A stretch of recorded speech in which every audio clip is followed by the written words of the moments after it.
স্ত্রীকে মানসিক কষ্ট দিলে স্বামীর জীবনে দুইটি বিপদ চলে আসে এবং স্বামী কঠিন বড় বিপদে পড়ে যায় যদি স্ত্রীকে কষ্ট দেয়। মনে রাখবেন, স্ত্রীকে মানসিকভাবে কষ্ট দিবেন না।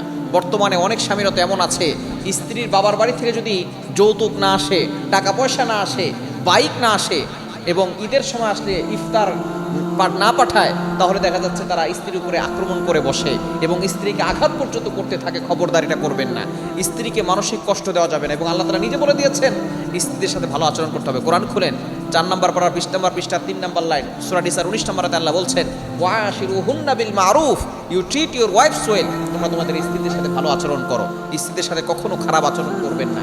সুতরাং যে স্ত্রীকে মানসিক কষ্ট দেয় সে 1 নম্বর বিপদে পড়ে, সেটা হচ্ছে সে নিজেও মানসিকভাবে কখনো শান্তি পায় না, সে মানসিকভাবে সে আস্তে আস্তে অশান্তির ভিতরে চলে যায়। এবং 2 নম্বর হচ্ছে তার জীবনে কোনো বরকত থাকে না, আস্তে আস্তে অভাব চলে আসে। মনে রাখবেন, যে আপনাকে কষ্ট দিয়েছে, আপনাকে কষ্ট দিয়ে সে কখনো ভালো থাকতে পারবে না। কারণ আল্লাহ পাক রব্বুল আলামিন যদি কোনো মানুষকে কেউ কষ্ট দেয় সেটা আল্লাহ সহ্য করতে পারেন না।